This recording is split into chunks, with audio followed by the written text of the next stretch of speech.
So now let's look at Section F, case law. So this is all case law relating to Section F. So AB versus North Somerset Council 2010. This case confirms that being educated out of chronological age group can be special educational provision if such provision is reasonably required by a child or young person's special educational needs. Then the provision, being educated out of year group, can and must be specified in Section F of the HGP plan.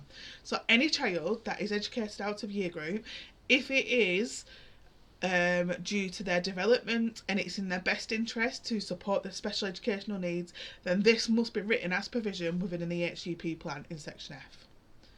C versus Special Educational Needs Tribunal and London Borough of Greenwich. A local authority must make clear decisions about the provision when preparing a statement, now an EHCP plan, and cannot delegate this responsibility to another party such as a school. For example, the plan should not include vague wording like support to be determined by the setting. So if it says support to be determined by the setting, that is unlawful because the local authority is the ones responsible for making that decision of what provision is within your plan. It should not be written or put down to the school. E versus Rotherham MBC 2002, ELR 2001. A statement, now an EHC plan, cannot allow provision to be altered unilaterally by the local authority. In this case, the statement suggested that provision could be changed during the year following a formal discussion, which was not acceptable. Any changes to a statement or EHCP plan must follow the proper statutory process, such as an annual review, to ensure that parents retain their right of an appeal. So what they're saying there is you can't have in a plan where it says after so long you can have a formal discussion to change things and they can change it that way. For anything to be changed within a plan, it must be done formally through the annual review process to ensure that parents retain their rights to appeal any decisions that are made. L versus Clark and Somerset County Council 1998. Where special educational provision is specified in Part 3 of a statement, which is now Section F of an EHC plan, it must be clearly detailed, which will usually include specifying the amount of support in terms of hours.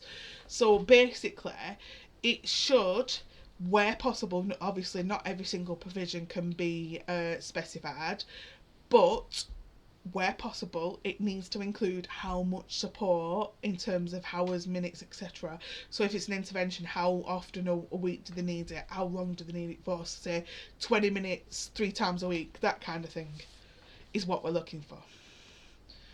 R versus Cumbria County Council ex parte P 1994. Simply referring to a financial banding or amount of money to describe what special educational provision will be made as Part 3 of a statement, now Section F of an EHC plan, is not specific enough to specify the law's requirements. So if a local authority put that, like banding 3 and whatever amount of money that is not special educational provision. It doesn't tell you what a child needs. It doesn't tell you what support a child needs.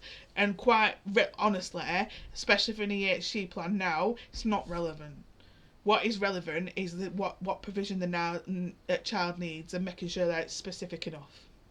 SB versus Hertfordshire County Council 2018, UK UT 141.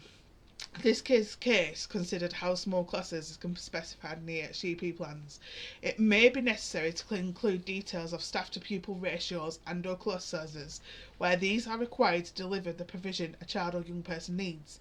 If parents or young people believe a particular class size or staff to pupil ratio should be specified, for example to support a request for a specific school, they should obtain evidence explaining why this is necessary.